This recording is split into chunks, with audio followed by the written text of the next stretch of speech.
Alright, a very good morning. You are watching West Nile Television. This is the KOKOLIRIKO live show on West Nile Television. Here we are located on Weatherhead Park Lane. Good morning, everyone.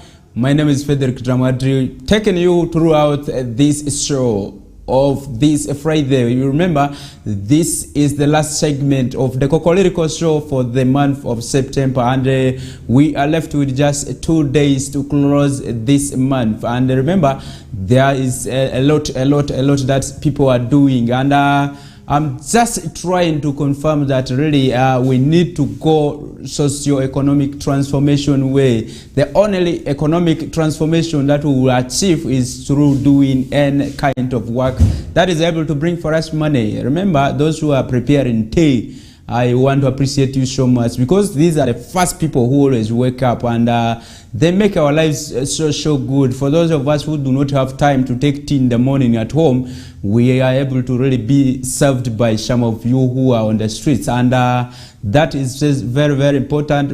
First of all, you need to only keep the hygiene and make sure that whatever you do is in line with the setup or the conditions that are set up for a better food that you are able to provide to the consumers. Remember, whatever you do, for instance, for those who are doing maybe food, dealing a lot of things within food and so on, preparing food, serving food, and also maybe handling. Preparing food is different from taking the food to the person who is going to eat and so on. The plates should be clean. All those things you do should be really hygienical, right? So that it motivates the person who wants to eat the food. And sometimes when you don't prepare good food, and people go out and talk about whatever you have done, and it really paints a bad image about your business, and in a short or long run you will not have customers, and that's the collapse of your business. So those who are doing it, do it timely, and also do it in the best way possible. And remember, in a rural city, why sometimes we feel disgusted is those who are preparing this tea do not come very early. At around 7, there were nothing like people already preparing tea. And yet you go to, if you go to Kampala, in Gulu and so on, you realize that people really wake up very early in the morning. And in Kampala, people sell tea or food throughout the night. And that is where they are able to really become rich. It's not that all those who go to Kampala are working in State House, are working in the government facilities, are working in or with the other people and so on. It is just your mind. If you tune your mind to do something so that you are able to get money, go for it.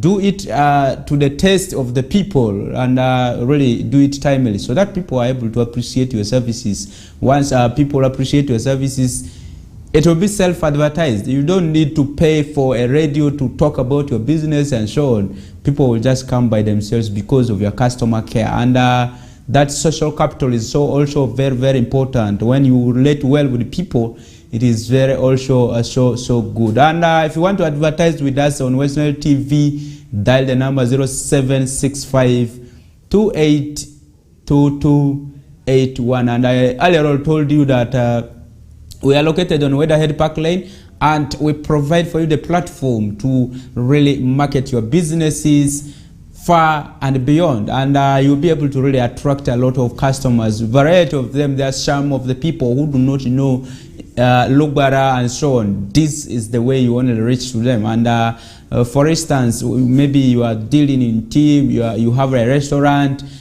It is easier for us to move with our cameras and really show what you are doing. And from a practical bit, people will be able to appreciate and admire that really this is West Nile doing this. And you will be able to get that customer numbers, and really once demand increases, that means your business is growing and people are appreciating your services. That is so important. First things first, people within a rural city, we say thank you very much. And those who are watching us, keep on watching. Share with us where you're watching us from, and that is very important. That will be really able to say thank you very much for watching us from that particular place, and let others know that you are also watching us. And through typing on the YouTube platforms where we have the KOKOLIRIKO Live that is currently on YouTube, and you'll be able to really reach us. Whatever you type there, we'll be able to really project it here for others to really see. My friend Isaac from Senegal, I want to say thank you very much for watching us from that part of Africa. You should be able to encourage more of those people to really watch this television. And also our Sept TV that has always been taking us through and really telling us that he is so much concerned with the issues that we discuss here. We say thank you very much. And then the LC3 of Padia Town Council, please, we say thank you very much. You have always really contributed to our discussions here on West Nile TV. Today, we'll be breaking a lot of stories about one of them is the issues to do with money lenders. The president is asking who has allowed these people to charge beyond 20% interest rates, and that is one thing we'll be discussing. What is happening at a local perspective? What is happening? How is the relationship between the money lenders and the people who go for their services? And also talking about whatever is happening now, what is the implication of these high charges? I will say high charges because if you compare it with the rates of Bank of Uganda and also some of the banks that are aligned to government, you realize that the rates seem to be so higher than what these other banks are doing, especially the commercial banks. And that is one issue that we'll be moving into, and also talking about the issues of HIV prevalence in Uganda and generally zeroing it down to West Nile. You realize that there are so many key factors that are attributed to the rise in cases, and most of the health workers have failed to trace the persons who have been really affected by this virus. And you realize that so many issues are coming around this, but the cases are increasing more among the young people than the older. Okay, that is it. And majority of the cases are among the women. What is the issue? What is causing all this? But also we'll tackle some of this and really move to some of the stakeholders who talked. What did they talk? What did they say about this issue, and what implication does this have? But also we have the high cases of malaria that is increasing each and every day. That is also really shaking the region. About some of the regional districts did not enforce the IRS, that is interregional spray, that really government did the start of this year and others last year. So that is where we are moving to. And what should we do in order to move away from this? You can go to your phone or your tablet and really share with us and tell us what needs to be done about these topics that we're bringing and many others. Remember, the government has already made an announcement on the date, on the day of another head counting. Remember, we are supposed to have the population, the census conducted. This is after 2014 census that was done. We're supposed to have it this year, but this has been pushed to next year. What has been the reasons behind this? We'll be able to move to that and conclude our discussions around that. And that's where we'll be moving into. From the second segment, those are the issues that we'll be discussing. And for you to participate in them, you can go to your YouTube channel and share your comments there. We'll be able to read them, but also share where you are located and so on. That is very, very important, so that we're able to know who is interacting with us, and also other people who want to really hear from you should be able to locate where you are and really understand that this is coming from that part of the region, and we will hear those experiences or the way forwards from you, that we'll be able to move together. And that is the summary of what we'll be breaking throughout this show, and really digesting on some of those issues. First things first, we have people who are from the Arusha region talk about the Nebi, the Zombo, the Pakwach, and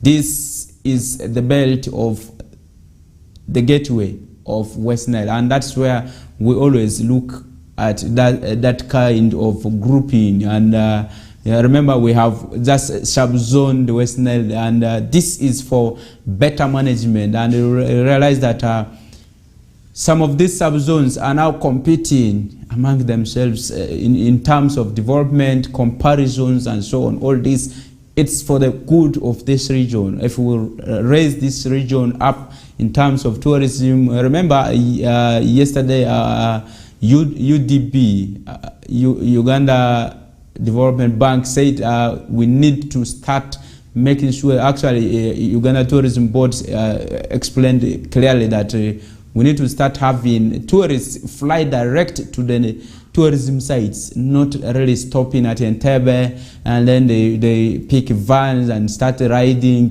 or cruising on these roads. That at some point the Minister for Transport was saying the potholes on the roads are for tourism attractions and so on. Those are really things that they are saying they want to avoid. And because money for maybe maintaining these roads routinely is not there for maybe for all these roads to be rehabilitated, they are looking at possible ways of saving time and also ensuring that our tourists are not tired, they are not really painting a bad image of this country, and they are able to reach the tourism sites. That's one way they are trying to look at those avenues to ensure that these tourists are able to move jet direct to the tourism sites. So how developed are our areas to have these flights accommodated? Talk about Arua airfield, where we have the biggest airport that we have here, and this was expanded to be for an international airport. I don't know how far the developments have gone. There were evictions that were seen at some point and so on, and compensations done at that point. How far this has gone, we have not really gotten more feedback from Civil Aviation Authority that is managing that airport. And upgrading Arua Airport to international airport, this has been a song that has been sung for quite a long period of time. I hope the progress is moving on very well, and that is one of the motivators for the tourists who want to really come and chill in a Western region. And remember, we have so many tourism sites that are able to really generate a lot of money for this region and also the government itself general. And if you talk about tourism, it provides a lot of socio-economic benefits to the people who live around these tourism sites. Talk about the national parks, talk about the wildlife reserves, talk about the monuments, talk about also the issues to do with the pyramids that we have, the historical sites, the what, so many. And one way we will be able to really tap a lot of money from this is when we develop facilities, the tourism facilities. Talk about the hotels, talk about where we're supposed to accommodate these kind of people, and talk about the roads, the infrastructure itself generally. Talk about electricity. There are some of these places that needed to be visited at night. For instance, you want to see how moth, the small butterflies, how they behave at night, how they are able to turn, the caterpillars are able to transit from that stage to maybe the moth stage to the butterfly stage. Some of these you need to observe them throughout the 24 hours. So for you to observe this, you need to move at night. You need security, you need the infrastructure, things like electricity, things like what, and so on.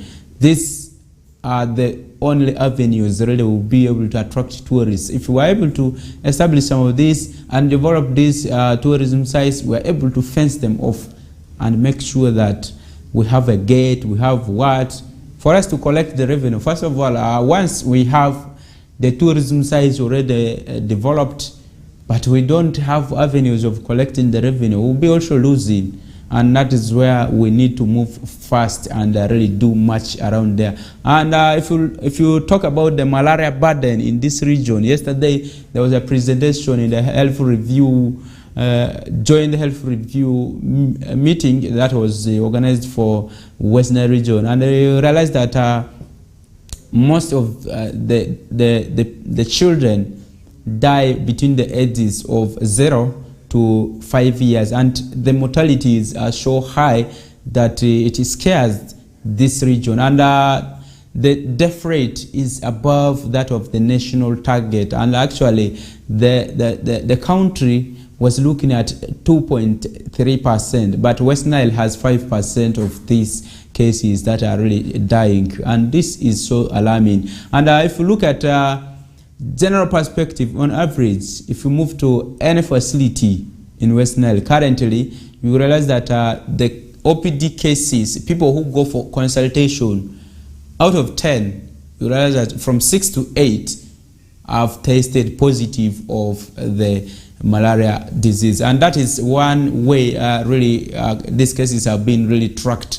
And you realize that most of the people who come for these services are the pregnant mothers, the children, the elderly, and the young people at some point. And these are really factors. So many factors have been attributed to this from December to around February, because of the IRS that we were impacting so much into. The cases slowed down, but now we have cases up to 4,000 something, and this is the worry now. And if you look at the breakdown of these statistics and come to the factors that are contributing to this, you realize that people's attitude is one of the greatest contributor to this kind of cases that are shooting. And the attitudes range from the way you handle or you sleep under the treated mosquito nets. There are people who, even after hanging the net, they feel like it is hot when I'm sleeping in a mosquito net, I can suffocate and so on.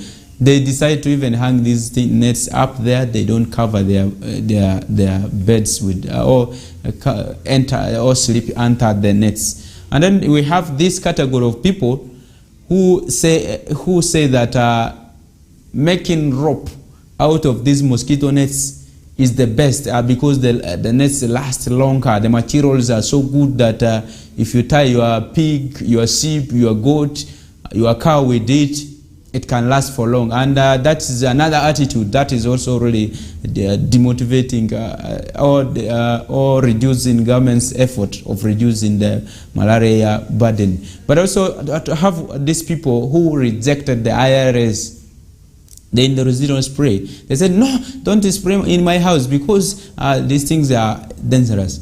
They can kill. And those are people who turned away these health workers.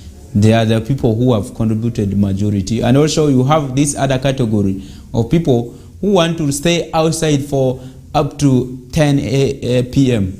And those are people who want to chat around, who want to move to the drinking joints, who wants to stay in the markets up to midnight and so on. These are the people who bring the diseases.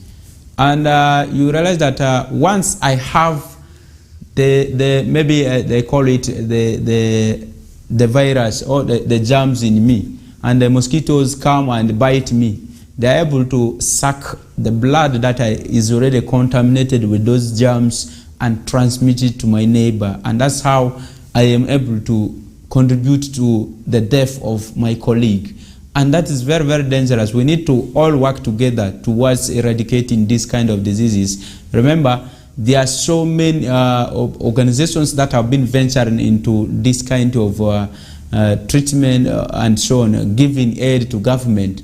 But now, because of a lot of challenges here and there, we have seen the reduction in the participation of donors in terms of rescuing governments throughout this kind of campaigns. And one thing we need to do is really to venture into the curative or preventive measures, actual preventive measures, where we're able to move into understanding the root cause of what is going on. Killing the disease from the initial stages is one thing we need to appreciate. One way is making sure that our sanitation is to the test. What am I meaning? What I'm meaning is having very good environment, splashing all the accumulating water around the compounds, and also having these drainage channels flowing throughout, not really having stagnant waters accumulated around the homes. And also you have these containers that people throw anyhow. Once it rains and these containers are able to also accumulate water, mosquitoes breed there and so on. We need to look at those things that are really contributing to this, and also slashing around the compounds, ensuring that we have everyone at homes sleeping under this treated mosquito nets is very, very important. Once yours is torn, yours is what, you need to go to the hospital and request for more. If it is not there, you can buy. There are also private facilities, pharmacies and so on, that are dealing in some of these things. 5,000 is not really so big, because sometimes you can even treat malaria up to 70,000 in some of these private facilities, which you could save by one, also ensuring that your surrounding is clean. Sometimes also ensuring that really we go home early and have these walls painted, because these mosquitoes hide themselves in dark corners. So if you paint inside your rooms with the white paints and so on, making sure that your lighting systems are constant and so on, that is one way you are able to also chase away these mosquitoes. Let's take a break. When we come back, we'll be able to move to the issues that we have at hand. But also, those who are watching us from the various parts of this country, we say welcome, and also thanks for participating by watching this show, where we discuss a lot of pertinent issues that are able to really make sure that we develop together, and really make sure that we don't keep our neighbors or our friends, our brothers, our sisters to die poorly, when we have the ideas that we can share to them, so that they are able to also change their attitudes. Thank you.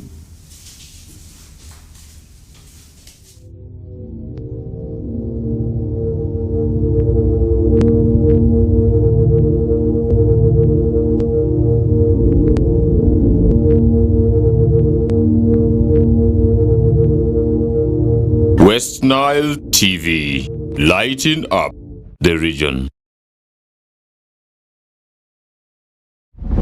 A brand new Global Star TV with StarTimes Inside Technology. New TV innovation with an inbuilt decoder that connects you to both StarTimes antenna and satellite signal. With StarTimes Inside Global Star TV, you can enjoy over 300 local and international channels, 1 month StarTimes highest bouquet for free, automatic system update, more benefits, more affordable. StarTimes Inside Global Star TV is available in all StarTimes branches and dealers countrywide. StarTimes Inside, entertainment inbuilt.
West Nile TV, lighting up the region.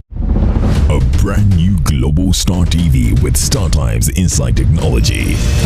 New TV innovation with an inbuilt decoder that connects you to both StarTimes antenna and satellite signal. With StarTimes Inside Global Star TV, you can enjoy over 300 local and international channels, 1 month StarTimes highest bouquet for free, automatic system update, more benefits, more affordable. StarTimes Inside Global Star TV is available in all StarTimes branches and dealers countrywide. StarTimes Inside, entertainment inbuilt.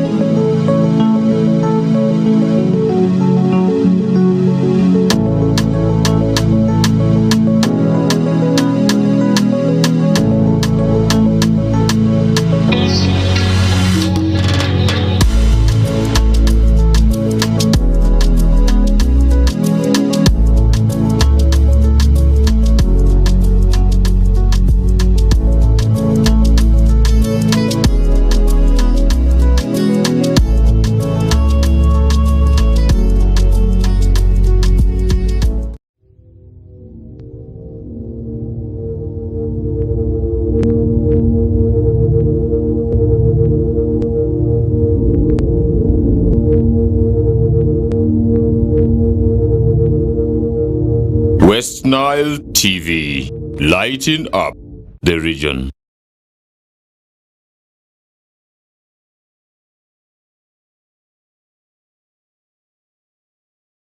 Right, welcome back from that commercial break. Earlier on, I told you that we are going straight to the issues at hand. And remember, there are a lot of issues, or a lot of stories that are running in this country. Remember, from health to social issues and so on. Those are the things that we want to go to. Remember, yesterday there was a joint health monitoring review meeting that was for Western region, and this was held in Desert Breeze in consultation with Ministry of Health and all these local governments that we have in Western region. Remember, Western region has 13 local governments. This includes 12 districts and 1 city, and I think there are 9 districts. So there are 3 municipalities, 1 city, and that is where we are from. And all these leaders were here at Desert Breeze, and they're still there. They will be concluding these discussions today. But one of the pertinent issues is the HIV prevalence among the young people.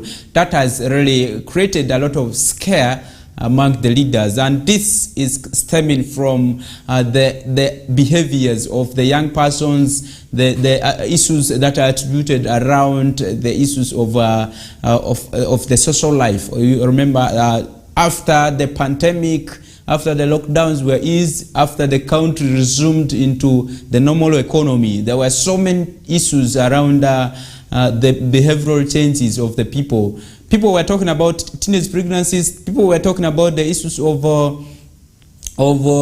mothers producing quadruplets and so on, twins and so on, and a lot of children were in descending order because people were under lockdown. And now that people came out of the lockdown, we saw rise in HIV cases. And from the statistics that we show during the 2022-2023 financial year, Western region performance, or really cases of HIV stood at 5%. This is contrary to the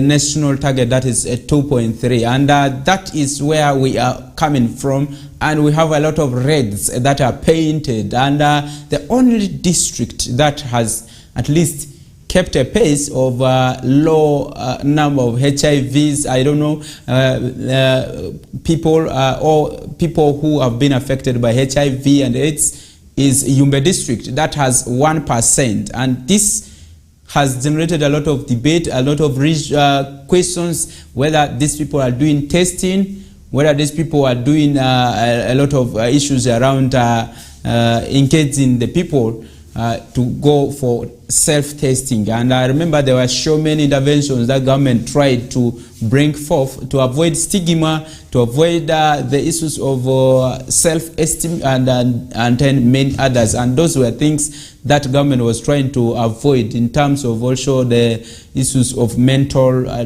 stress. And people were really stigmatized by health workers and so on. That's why there were a lot of ways of bringing people together, forming them in groups to see that they're able to console themselves together, and those were the things. Let's move to Pakwach, where the cow is explaining a lot of issues around why Pakwach district was seen to be the third after Arua city that had the highest number of prevalence with 4%. Followed by Nebi and Zombo, and then Pakwach coming third. I remember those are the statistics that were shared from national level. And I remember one of the reasons that he was trying to attribute to the rising cases is the transit route that we have from Pakwach that move to Arua city and then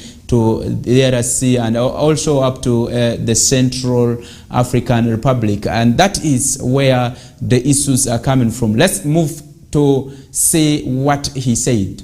As a country, Uganda has made progress in terms of decline in the prevalence rate of HIV/AIDS. The recent statistics side indicates that HIV prevalence stands at 5.1% for the whole country, and that is a downward trend. In the case of West Nile, the prevalence rate stands at 2.3%, and this varies from one district to another. There are hot spots in the whole region, and these range from the gateway to West Nile, that is Pakwach. We have the challenge of truck drivers coming all the way from Nairobi, all the way from Dar es Salaam. When they reach Pakwach, they make stopovers in that place, and that is a trigger for many sex workers to come and gather in that place. So as I speak, the HIV prevalence rate for Pakwach is about 5%, and that is far above the West Nile prevalence rate of about 2.3%. There are also the fishing communities we have. That is another area. Most of the people are fishermen. There are many fishing the landing points.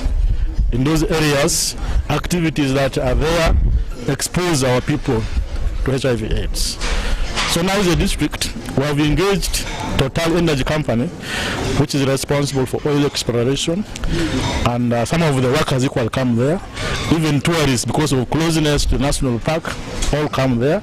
So we are doing synergies as a district to see that we have got activities that involve sex workers, income generating activity alternative, so that instead of only embarking on sex trade, we prepare them to come out and then mitigate the hot zones that expose people more, just in case sex is not addictive to these sex workers. There are also areas to do with the city of Arua, urban areas like in the municipality.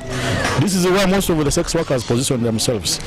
So the issue of alternative income generating activities is the way forward, including talking about the risks, and in addition to the 3 areas of testing people, where we must achieve the target of 95%, treatment 95%, and suppression of viral load.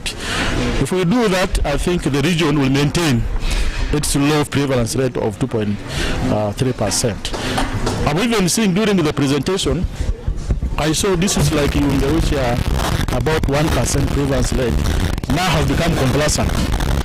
If you go issues to do with the testing prevalence, they are doing badly. They are standing at around 88%. And I want to advise the communities. People must come up from the comfort zones. They must stop complacency. We must fight HIV and eliminate. Because our country has a target of elimination of HIV by 2030. And the president is committed to that through the 5 strategic agenda. Thank you very much. All right, that is it from Moses Dalili Arake. That is the cow of Pakwach district. Remember, there are a lot of issues around these prostitutes called the sex workers, the commercial sex workers. Remember, there is a lot to do with that. Actually, that is an illegal activity. That's why government is not taxing any of the prostitutes. And these people who are actually providing them shelter or doing all those kind of things, they are actually doing it illegally. And those are the things that have been really highlighted there. Remember, for him, he's proposing that there is need to really engage these persons, these commercial sex workers, to income generating activities. What do you think can be done in order to really avert these cases of or the high prevalence of HIV and really ensure that people are safe? Because if I am not safe, that means I should not really be able to move and spread it any further. Because those who are already on medication, we expected them to really at least now learn from the experiences that they had really gone through, and also really be able to protect others. But it seems people who have contracted the disease are also moving into the public to multiply this kind of disease, and that is quite unfortunate. What can be done? You can share your views about this, and also you can share with us your thoughts and see how best we should be able to move away from this kind of scenario that we have found ourselves as a country, as a region, as districts, as a city, as a village person. What is in your mind that comes with these kind of cases that are escalating? Remember, we are at a point of saying that at least we have achieved as a country very much in terms of reducing the viral loads, and also ensuring that we enroll those who are positive on drugs, and also be able to follow them to the logical dot where they're able to really complete the doses. They are able to at least sustain those kind of the viral loads that are to be suppressed, and also ensure that people get medications timely. And these are the ways that really government has tried to move it. But in social life, you have these truck drivers who come. Pakwach being a gateway is where the trucks are vetted. I mean, are screened, are checked in terms of security measures, in terms of people who are suspected to be maybe moving with the weapons, people who are suspected to be moving with other things, like maybe dealing in smuggling, dealing in any other kind of thing that is termed to be illicit. That is where really the sport, that's where we are able to get rid of those kind of people, and that's the stopping point. And also we have this fishing community where people really move, and they don't have time to go for medication, self-checking, and so on. These kind of things. How can we capture those in our data, and also ensure that they are able to be enrolled? And also, can there be any campaign rolled to these people along the water bodies, the Nile belts, and also remember, people also do swimming, people also do fishing on river now, and these are the places that are really marked as danger zones. So in that report, it was clearly indicating that the hotspots in West Nile, we have now 5 of them. We have Nebi Municipality, Nebi District, Zombo District, Pakwach District, and also you have Arua City, you have Koboko, you have Terego District. And these are really the serious areas where HIV prevalence is high, where the also use of contraceptives or family planning methods is very low. And that is where questions are coming from. What could be the issue? Why is it that people are not embracing the use of family planning methods, and also these other preventive measures of stopping HIV, the spread of HIV, but also ensuring that they are safe when they have gone into those acts of playing sex and so on? What can be done around this? And that is where we are all coming from. And among the young people, you realize that people roam throughout the night. The young people do not have time to sit or sleep throughout. You have these people who are all the time by the roadside chewing marungi, and at night the jaws are still busy, and you have them moving throughout the night, and they feel like consuming these drugs, you will not sleep. You can go for your social gatherings, the discos and so on. But also at the burial places, you have this music that is played, and people dance as if they are for discos. Okay, so those are the ways, really avenues of this that provide fertile ground for the spread of this disease, and that is where we need to really, as local governments, tap in, because really, if we leave the youngest generation to be finished by this kind of alarming global health threats, that means we will not really have good leaders next year, next seasons to come, because everyone will be sick. So you have a leader who is sick. Do you think he will be able to work out really in as far as looking at the future is concerned? Because you will know that for me, I have few years or few days to for the end of my life in this country or on this earth. So why should I care about the future? And those are people who will not really deliver much. So we need to have a healthy generation. One way is to ensure that as health workers, please, when we're giving these drugs to the clients, let's caution them about the issues of moving out and spreading this disease for just like that. Because ideally, according to the Public Health Act, you know your status and you are capable of preventing a certain disease. And you know that you have maybe HIV, for example. You have HIV and AIDS that you are already having in your body.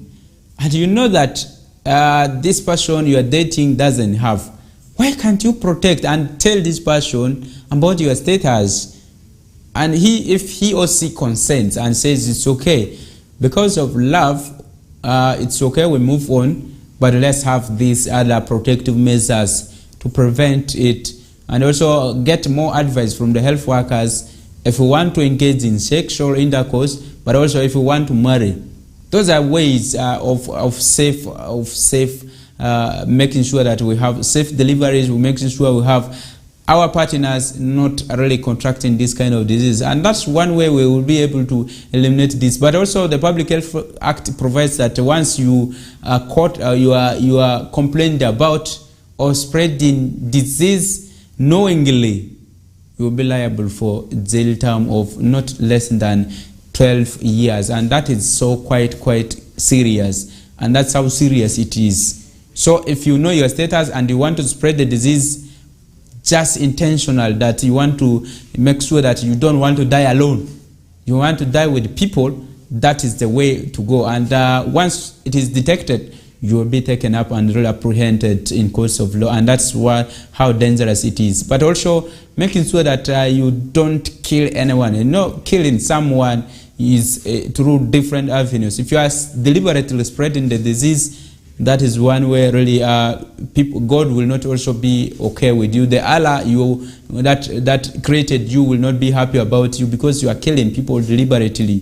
It will not be good for you and the last judgment. But also here on the earth, we have these laws that are not also okay with you. So you know your status, declare it, and be free with people, because a problem shared is a problem solved. Once you share about your status to your partners, they will be able to be aware, they will be able to advise you on how to continue, because I believe that people are no longer panicking about HIV, because it has lived with them for long and people are aware about it. There's no need to stigmatize around. There's no need really to panic, because we need to give that attention to the people who deserve it, especially the people who have already gotten the disease. We need to give much attention to them, and we need to encourage them to always move to these health facilities and really continue to check their viral loads and also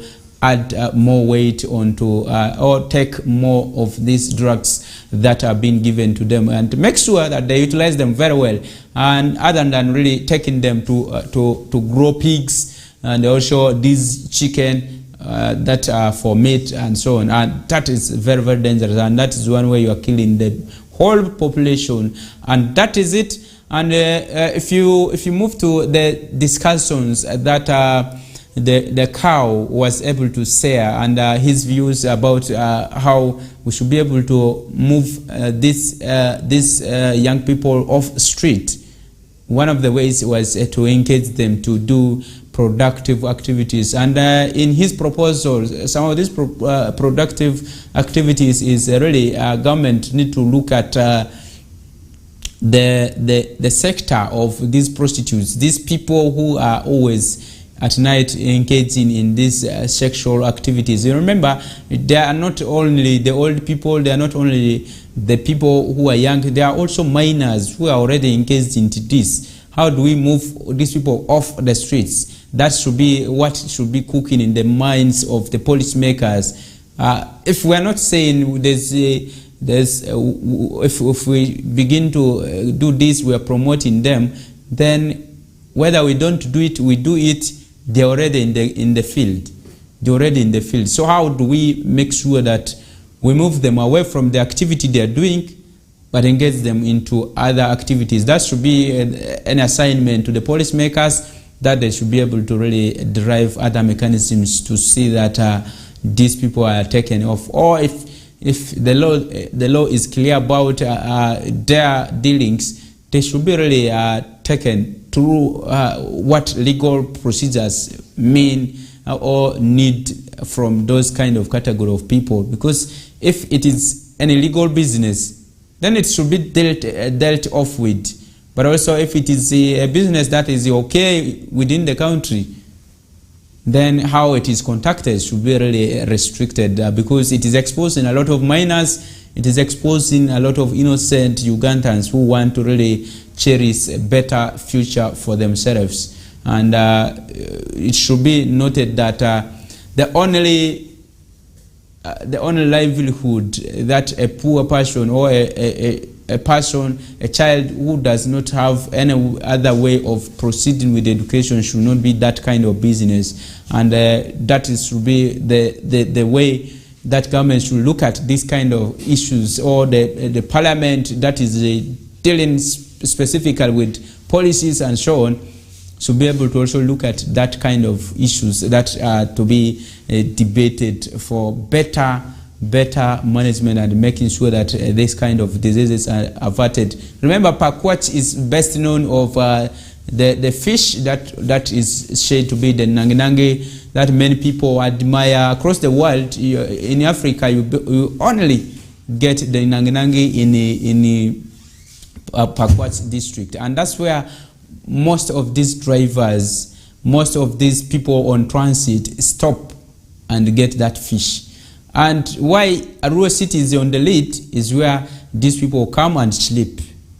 After sleeping here, they want to move to either Sudan or Central African Republic or DRC, and that's where these two places are seeing those surge in numbers. And also in Nebi, via Moyo, actually via Zombo, that's where another transit route that is a hot cake for the for the drivers, and that's where the young people are exploited. And from Terego district, you realize that the cases of refugees moving up, down, and so on really exposes the host communities to this kind of risks, and that is where really the cases are alarming. But also among the refugees, the cases are also high.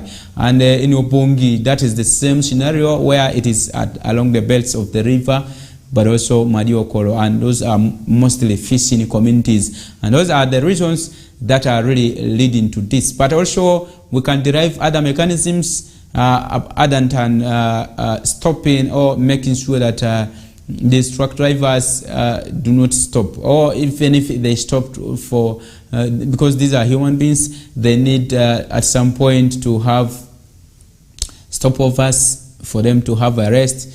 because you cannot travel the whole maybe 24 or 48 hours without a rest, and those are the ways we need to derive to make sure where they are going to sleep, they should sleep in a place where they are not really able to mix with the host communities or the people who are around that area, so that in case they have those kind of diseases, they should not be able to spread. But also making sure that these truck drivers are tested for those kind of diseases is very, very important. And you have HIV, you have yellow fever, you have these other diseases of global health threats. These people should be able to have those certificates of clearance before they move. And also there were mechanisms of tracking these vehicles that were derived by the URI and other bodies, international bodies that are looking at the transit of goods. Making sure that these trucks are tracked or traced where they are stopped, it should be monitored, is also very, very important to also look at some of these issues well and good to ensure that the people are safe, but also where these drivers are, they are also safe, because at some point the host communities might also spread some of these diseases to them at some point. And that is where we put that discussion about the HIV to a close. Let's take a break. We'll come in the next segment to discuss another issue at hand. Thank you.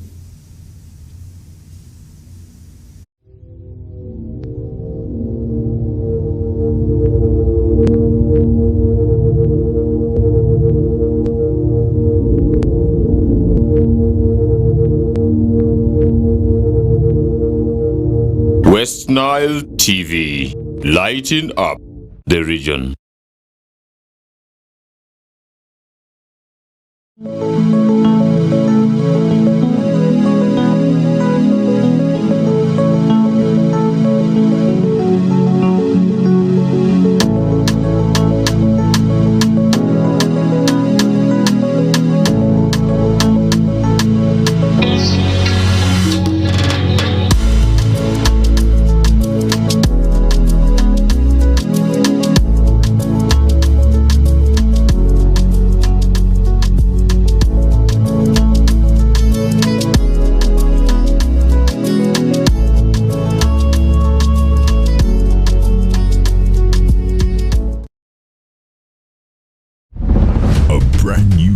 Star TV with StarTimes Inside Technology.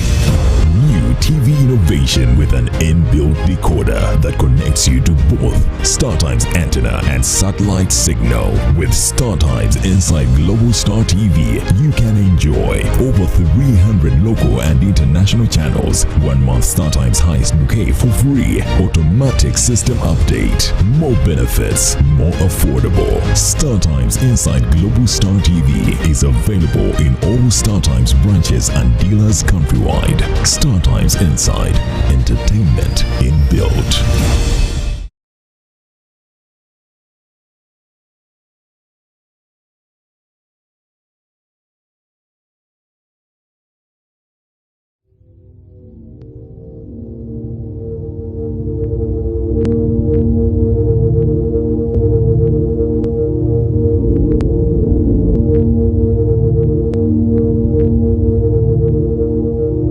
West Nile TV, lighting up the region.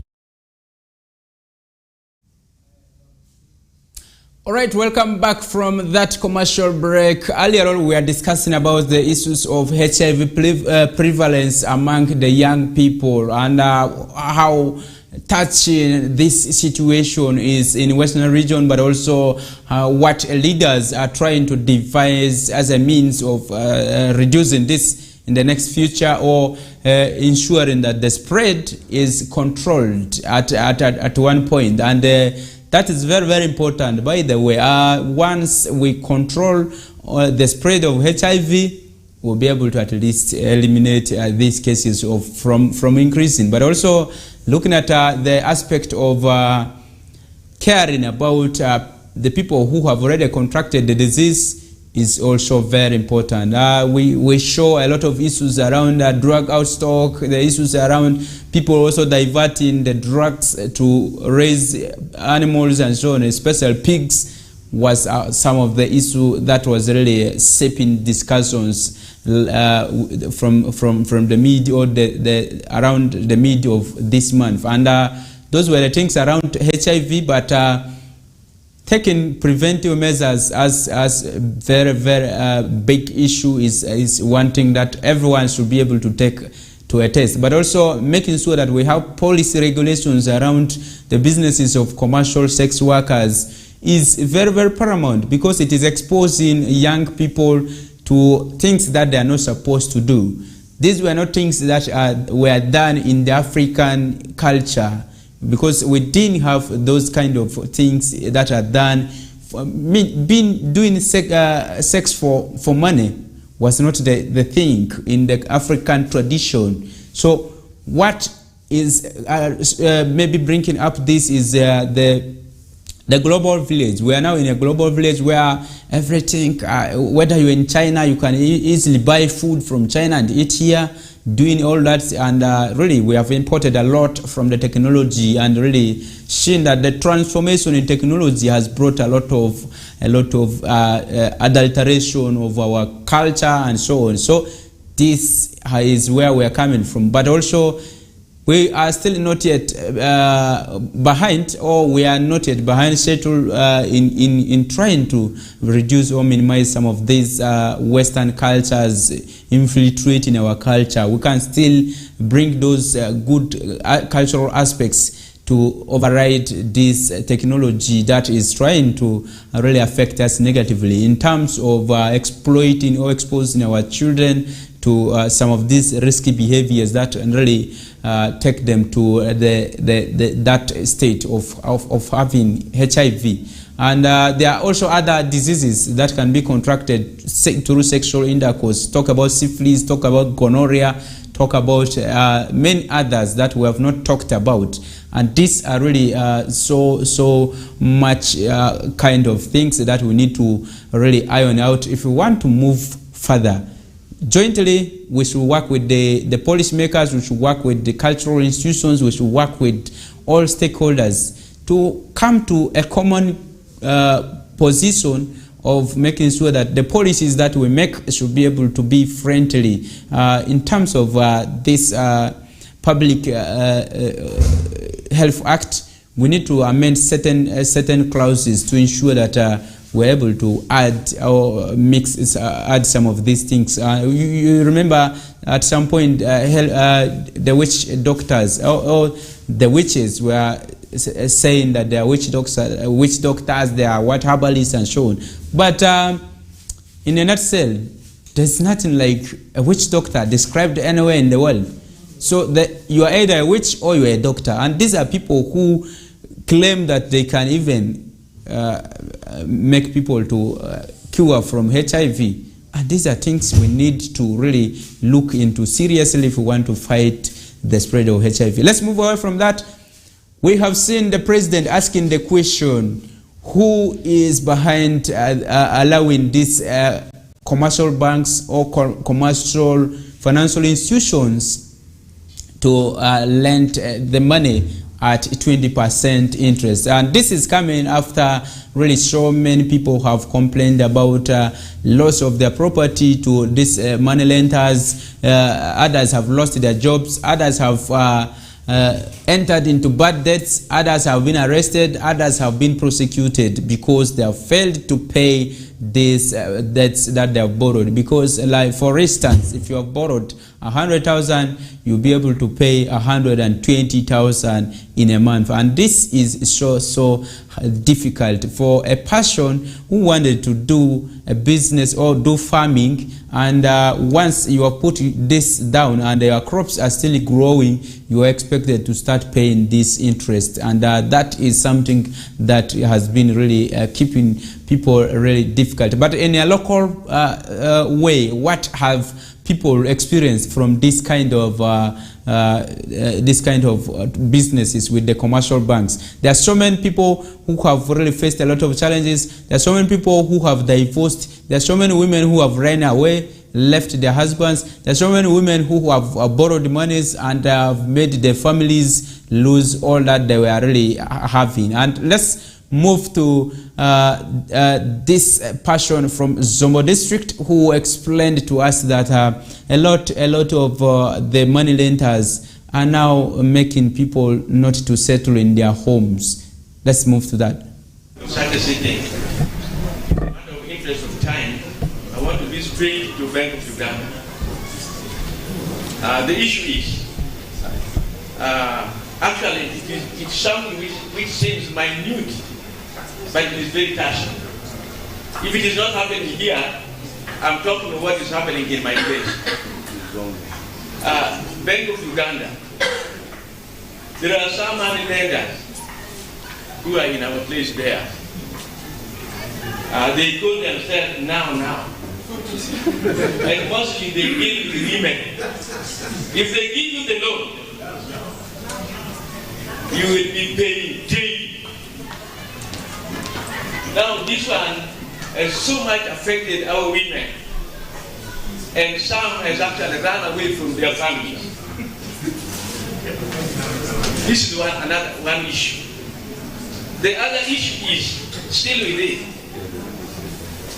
They are detaining the original identity card of our people with them.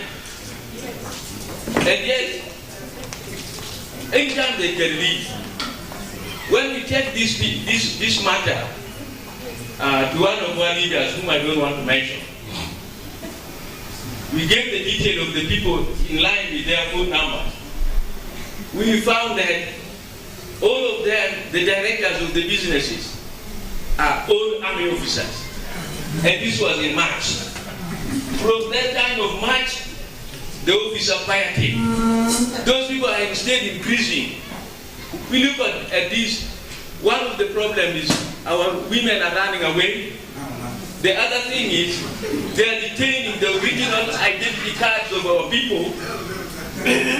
Yet the Documentation Act says for you to prove that the owner, you should have the original. So they are detaining the original. Now we are fearing, come 2026, His Excellency, our beloved His Excellency, the President, may do some voting in Denver, if he's to come again, or anybody who will come for voting. Now, Bank of Uganda, how are you going to address this issue? Maybe somehow you may not be knowing, or you may also be fearing them, because they are big shots in the army. Thank you. Okay, that is a sharing about the experiences of the people with these commercial money lending institutions, and that is what is happening in the local settings or in any part of this country. Remember, NIRA was warning these financial institutions from actually to desist from this aspect of collecting people's original national IDs, or maybe using the national IDs as collateral for giving money out to the people. And this is what we are still experiencing here in Zombo district, and that is where the issues are coming from. People are asking themselves, is it Bank of Uganda responsible for this kind of commercial money lending institutions? We say no, and it is Uganda Microfinance Regulatory Authority that is regulating all these financial institutions. So in case you have any issue with them, you should be able to reach the microfinance institution or the Uganda Microfinance Regulatory Authority that is mandated to regulate this kind of financial institutions. So the president is also perturbed because there are so many people who are run away from their homes because they have failed to offset some of these loans. And remember, these people calculate those interests based on the daily kind of schedules. And remember, for instance, that one said to be now, the financial institution said to be now is chasing people in the Zombo district. And many women have fled their homes, including their husbands and so on.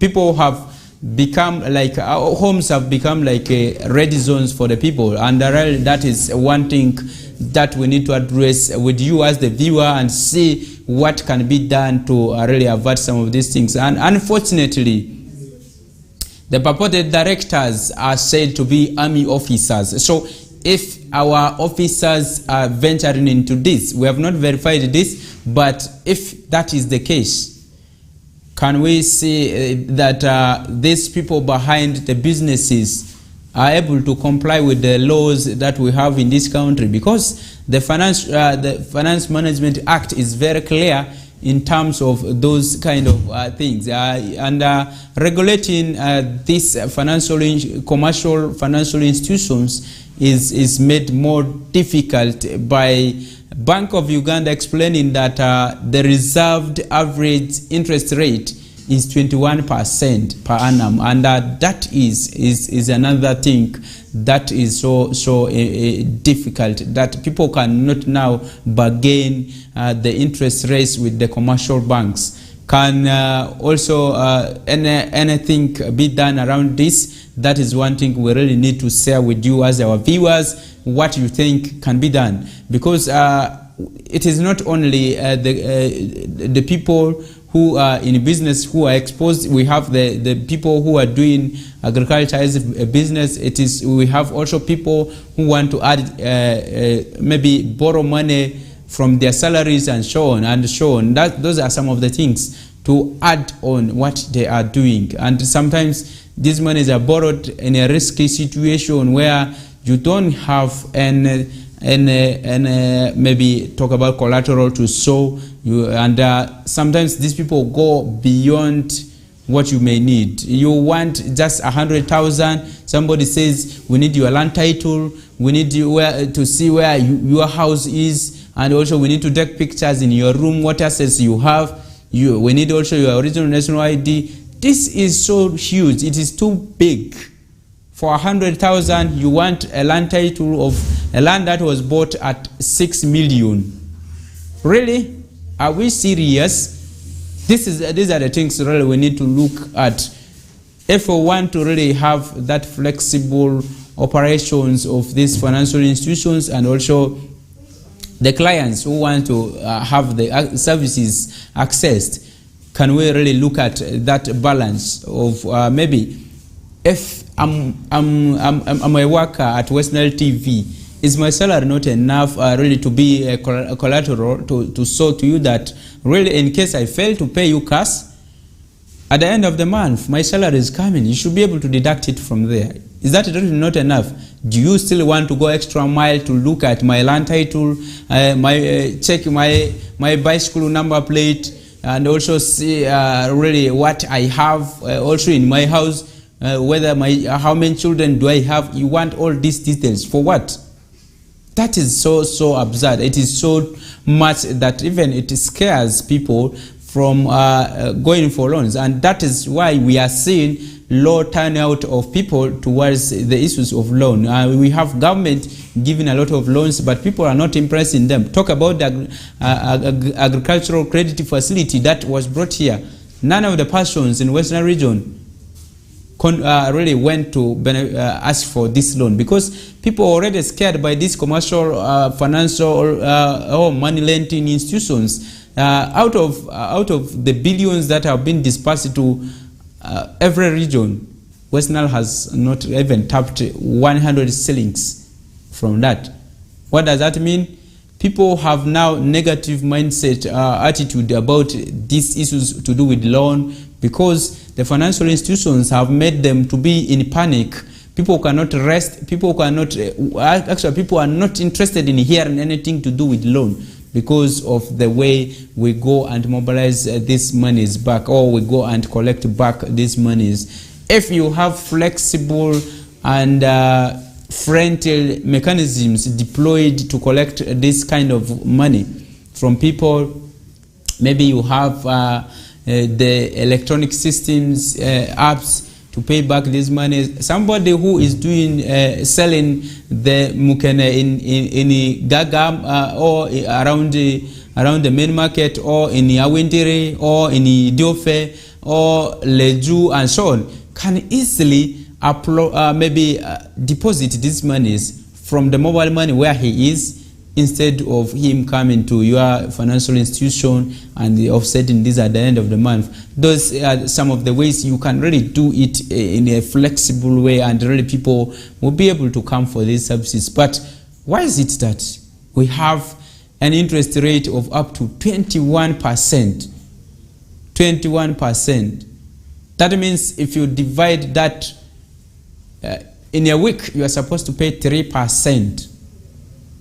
3% from what you borrowed. 3% of 100,000 is 3,000. So every week you are adding 3,000 on whatever you borrowed, and that is so huge, because it doesn't mean that every activity we do generates money instantly. Because I maybe borrow the money to add on my hardware. You know, hardware materials do not go like the way you sell juice. Every day people drink it and so on, not like that.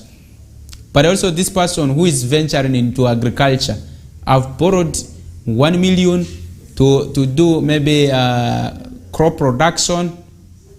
I've just put the crops into the field. They have started germinating.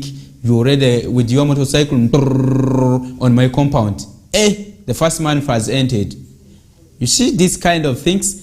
And that's where people get scared, and that's where really people do not really embrace these issues of loans and so on and so on. And that's where government is facing a lot of difficulties in this region as far as the disbursement of facilities is concerned. Talk about agricultural credit facility, talk about these other loans, talk about also the Myoga, the PDM and so on.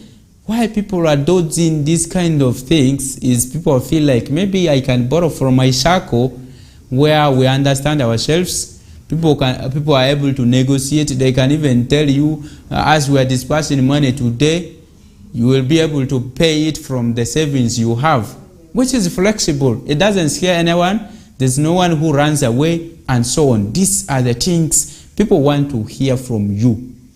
People want to see from these financial institutions, and that is really what is really so much needed. And if you are really ready doing that, if the policymakers are able to revisit or review some of these charges, it will be of good importance, and people will be able to really go very far in as far as this is concerned. Remember, the Speaker of Parliament by July, on 21st of July, also tried to push harder to ensure that these interest rates are reduced, and her efforts have not yielded, and that is one thing we really need to see.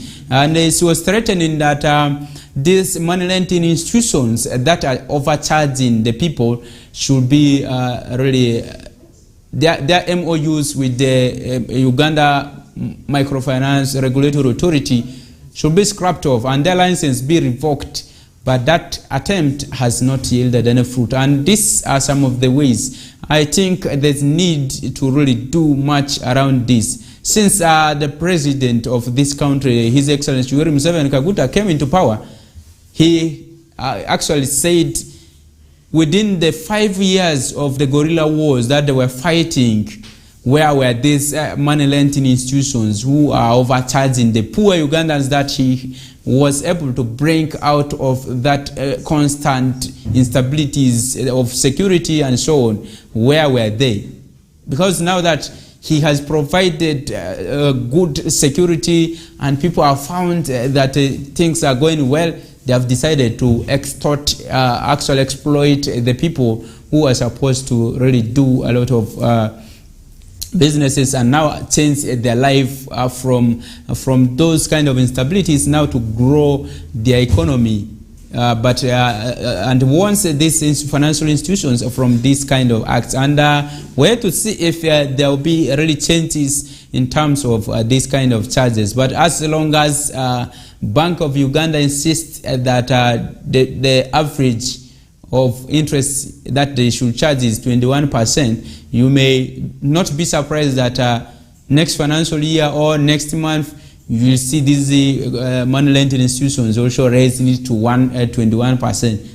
After all, they are already aware that the interest rate is 21%, and that is the average interest rate that was reserved is 21%, and that is beyond the limit of really these poor Ugandans who want to really develop, because most of these monies people borrow, they borrow it with the mind of multiplying it, and also at some point ensuring that they sustain the businesses that they want to really do a lot of things around and really ensure that their life is changed. There's no one who wants to borrow money to go and do wedding. There's no one who wants to borrow money to go and eat good food, and you just want to borrow from here, Arua, and you want to go and eat in Serena Hotel in Kampala and so on. There are no people who want to do that.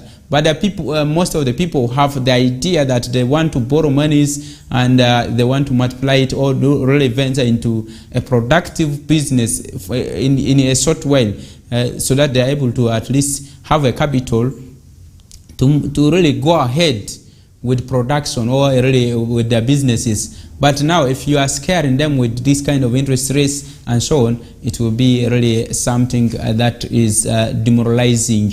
And that's why you see all the time people turn away from government programs, and yet they have really the smallest interest rates, that is 12% per annum, and that is for the agricultural credit facility, which is there to improve on mechanization, value addition, and commercial agriculture generally. And that is where really government is making making sure that people get interested with some of the banks, the commercial banks, that people should get interested and really move forward with this kind of activities in order to really move further and really make sure that the economy grows and life changes. Okay, once the lifestyle of the people changes, and once people start earning more than 8,000, we are above the poverty line, we are able to really move very, very fast. And in a statement, Bank of Uganda explained that these charges come because the money lending institutions are also incurring a lot of charges in terms of their operations that have really made them to constantly increase this kind of interest rates, and why they are increasing them is dependent on the issues of the costs incurred in running the businesses. And that is where we also need to come in as policymakers. How do we provide convenient environment, a sustainable, friendly environment for the business persons to thrive in this country? That is one thing we need to address. Once we address that, we should be able to come to address the issues of charges. Once we also address the issues of charges, we should be able to now encourage the people to do a lot of transactions in terms of savings, because there are so many circle groups, I mean the village savings and loan associations, the VSLs, that are formed where people are able to do a lot of transactions, but they are keeping these monies under the beds. They are keeping these monies maybe in holes and so on. They dig a hole and in the room they're able to hide these monies there. And Bank of Uganda doesn't know about this, and many entities that are regulating the money issues talk about the Financial Intelligence Authority does not know about this. So what does this mean? There is going to be really an inflow, an increase in the inflow of money that brings about fluctuation, that brings about the inflation kind of things that we have in this country. So for us to curb that, we need to talk about the business environment for these financial institutions. As long as we address that, as long as we don't address that, we will continue to see this kind of charges. That is from Bank of Uganda. So the president, after asking this question, we expect that there is going to be really some change about some of these kind of things, and that is a good move to me when the head of state has started seeing that things are going wrong and is able to lament on them. That means some entities are not doing well somewhere. They should now check on their work way of work, and also ensure that they make sure that this kind of rates are reduced, and also the country doesn't fall. But by the way, when the country doesn't also get money from these people, the economy will reduce, because there's a lot that is charged on the financial institutions that also pay a lot of taxes. So once we address that, we are able to move further. And to conclude that, if you are someone who has been affected by this, Nira has said it all, that once you give your original national ID to these money lenders, you'll be charged, you'll be taken to court. But also the money lending institution will be also charged from that. And that is something that is there. We should be aware that as you're borrowing money, you should not be able to issue your original national IDs. Maybe, I don't know if you can say the ID numbers or what, I don't know, but that should not be really a priority for the money lending institutions, because ideally, you know me, you know who I am, and when I move there, I move with all the details that I have, that I can be able to deliver. And when you are approving these monies, you verify the informations. Why do you have to hold somebody's national ID? And that is quite unfortunate. Despite of your interest rates being high, you hold somebody's original national ID. For what? It is not really something good that you should be able to do. It is not a collateral that you should be able to take somebody's ID, because these IDs are used in different occasions, for maybe applying for jobs, so that somebody is known to be a Ugandan in this country, but also really when you are moving out, you should be identifying yourself in other countries, that I'm a Ugandan, this is my ID. And you are stopping people from accessing other services other than this of your money lending institutions that do not even yield any much fruit in the lives of the people, because sometimes the monies people borrow, some of them may not really be able to have the benefit so long, because sometimes you threaten people before they have started investing these monies. They even take back these monies. For instance, there's one here in Arua City where they tell you that 6 hours your money is approved, and indeed it is approved, but at the end of the month, if you don't report and send this money, my friend, you will see 6 motorcycles coming, and yet it was only one person that you dealt with and you borrowed the money from. Let's take a break. When we come back, we'll be able to move to other issues that are across the country, and that's the last segment where we'll be able to also move away from the show and leave the room for the news bulletin in Lubarati. Thank you.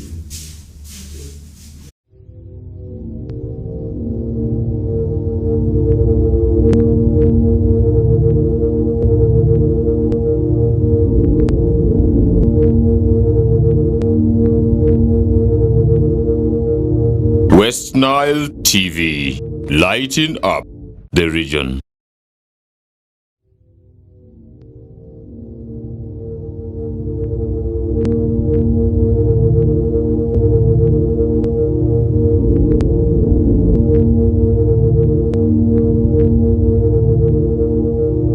West Nile TV, lighting up the region. A brand new Global Star TV with StarTimes Inside Technology. New TV innovation with an inbuilt decoder that connects you to both StarTimes antenna and satellite signal. With StarTimes Inside Global Star TV, you can enjoy over 300 local and international channels, 1 month StarTimes highest bouquet for free, automatic system update, more benefits, more affordable. StarTimes Inside Global Star TV is available in all StarTimes branches and dealers countrywide. StarTimes Inside, entertainment inbuilt.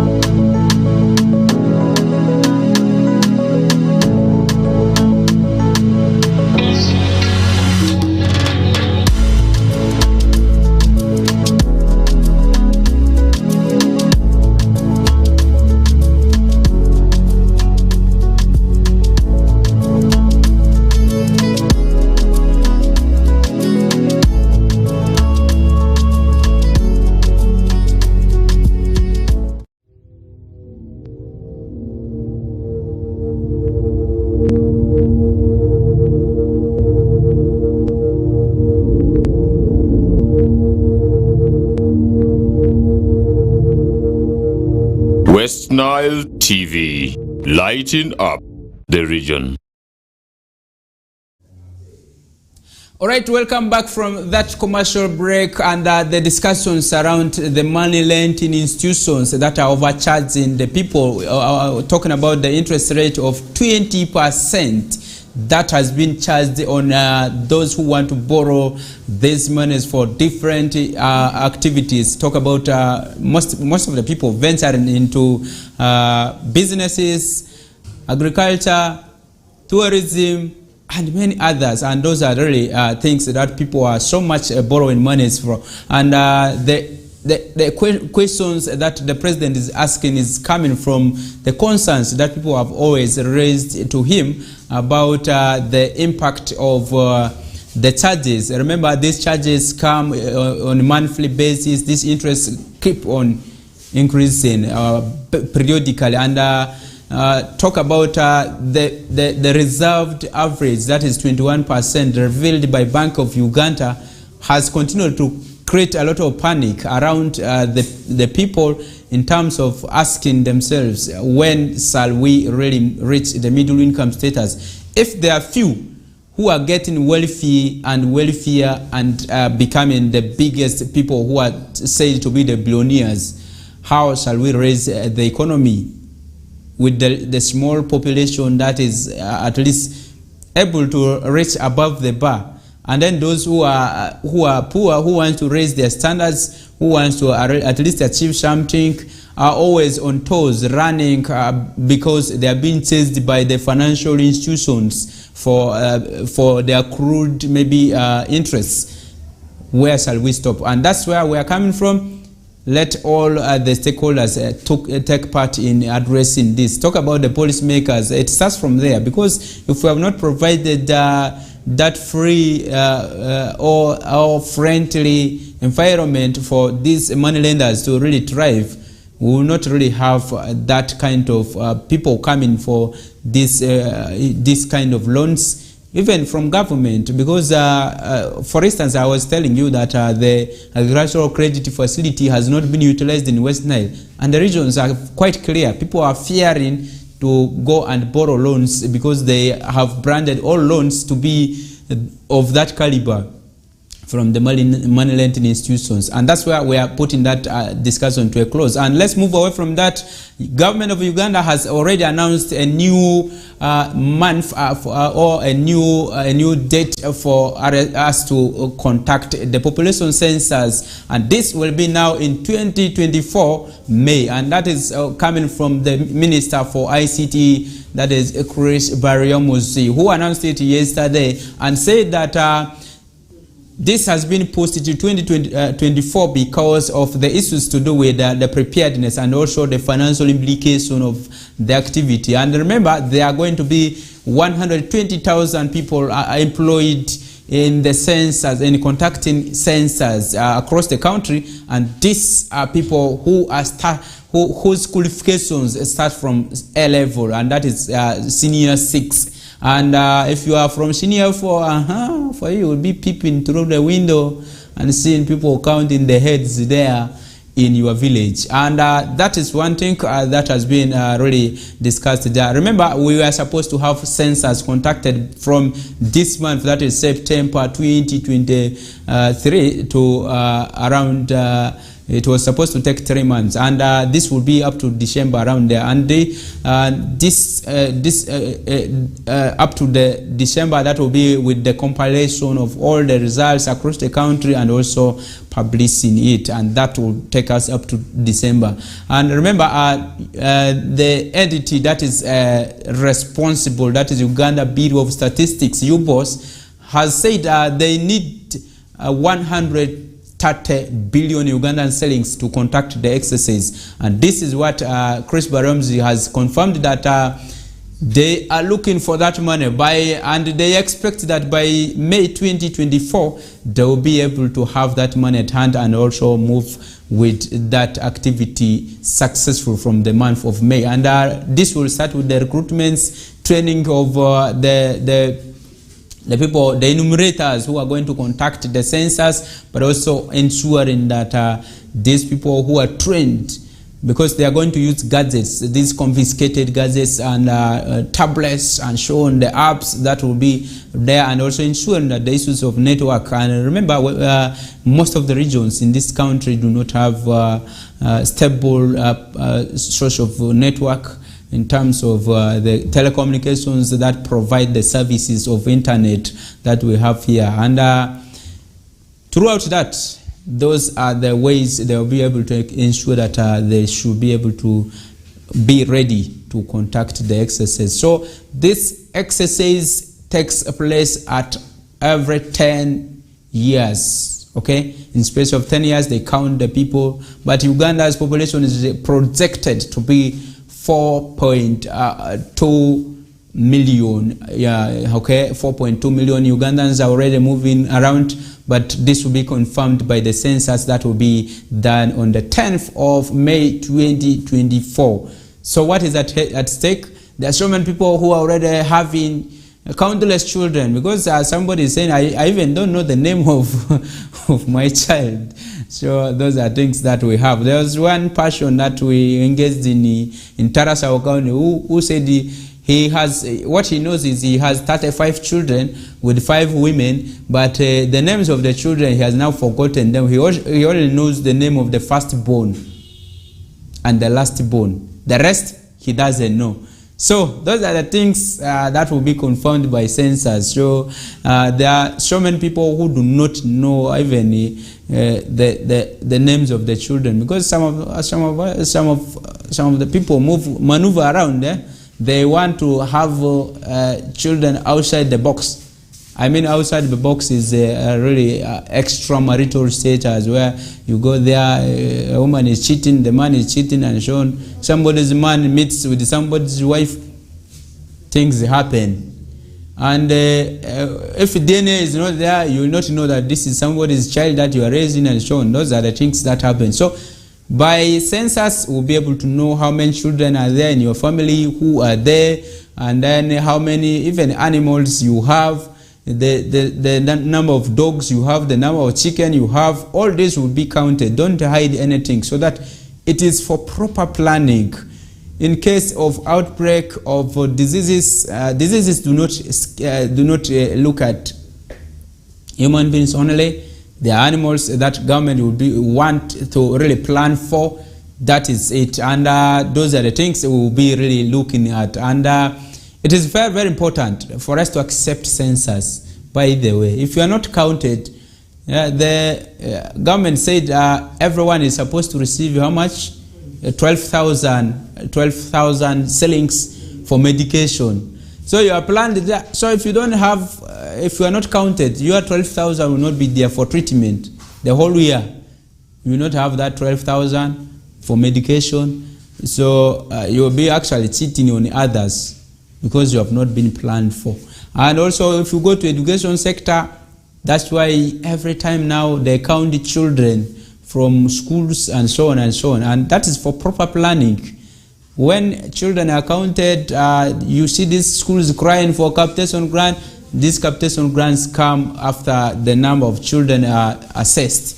So each child in primary schools have that 14,000 shillings per child annually. It is given. And also in lower secondary, the children have the 170,000 for lower secondary. That is planned and budgeted for.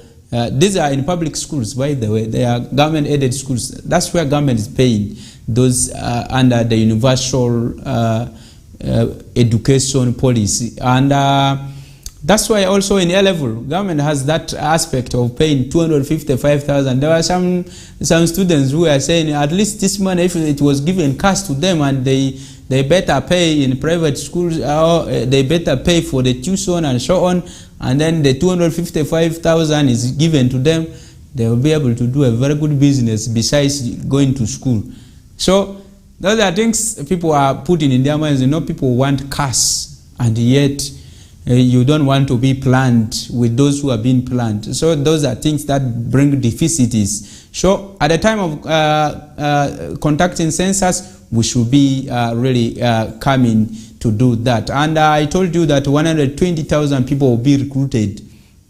So when these people will be recruited, the available opportunities come as local governments. I know this will come through the local governments. Local governments will be able to really advertise these things publicly, that we need this number of people, these people, these are the qualifications we need. Not these issues of having, is my brother there, is my son there, you call and put the names there. And there are some people who do not want to recruit on people on merit. Those biasness, we need to leave out those differences if we want to really develop.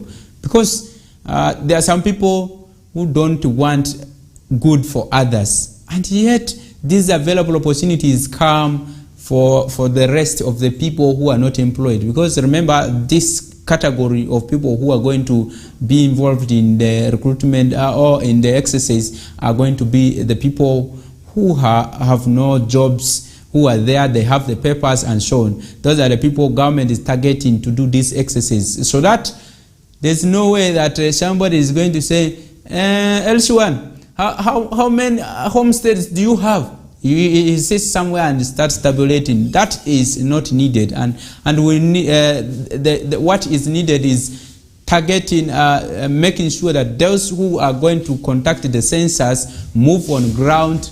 They are able to visit these homesteads one by one, and they dedicate their whole time in conducting the business. And that is where government is so much interested in, and also why they are saying those who do not have jobs should be the ones taking advantage of the opportunities that will come in the 120,000 people that will be recruited. And that is very, very important. Instead of even including people in local governments, you say, hey, my secretary, go and contact in the other parties, you should be the... Those are not real good. We are corrupting ourselves. And if we maneuver the system like that, it is easier for systems to fail, because you have your personal interest in anything that you want to do, and you cannot be accountable to yourself. Okay? You cannot be accountable to yourself. You cannot account to your bosses on whatever you have been able to do, because you have personal interest in whatever you want to do. And the implication of that is we'll be providing manipulated data that does not correlate the facts that is happening. And at the end of the year, at the end of the season, at the end of the period, or at the end of the exercise, government will assume that this is the number of people in, say, Arua Central Division, say in Kampala Central City metropolitan area. This is the number of people in Igulu City. This is the number of people in Barara. This is the number of people in Soroti, and mention others. And that is where the assumption will be said to be true, and yet the picture on ground is different. And this affects budgeting.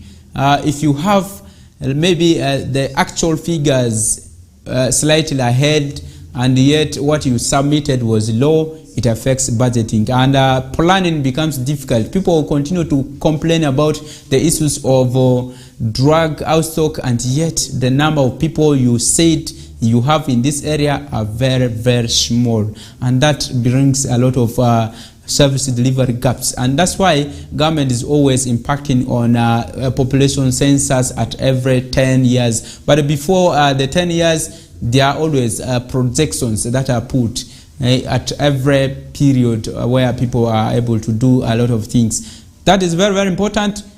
By the time they are conducting this exercise, it will be both day and night. And if you are this person who is always moving out for duties, remember to leave your details to whoever will be at home, so that they're able to also write your age, your what, and so on. Remember, those are the things that they need to be included in those kind of details, because they want to know people by age, people by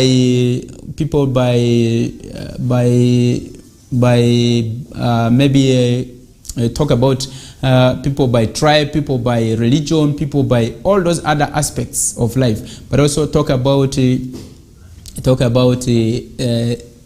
demarcations, the districts, the local governments, and so on. That is for proper planning. How many Catholics do we have in Arua City? How many Muslims do we have in Arua City? How many are farmers? How many are doing businesses? How many are journalists? How many are in the local government? And so on. Those are things, the categories that they will be including as far as this is concerned. And those who have been watching us from the time we started this show, we said thank you, and that's where we are putting the discussions for the KOKOLIRIKO live show this morning to a close. The one who was behind the camera has been this main man that I've always told you. He is so dedicated to his work. That is Dijon Pro, who is always behind the camera. And those the one in the production room, the one who is in the control room, the one who has been changing all those kind of writings that you have been reading as I speak is Aldo. And that is it. And my name remains Dramadu Frederick. This is West Nile Television. Up next, we'll be having the news in Lugbarati, brought to you by Feta Emmanuel. Thanks very, very much. Have a lovely weekend. Let's meet again on Monday.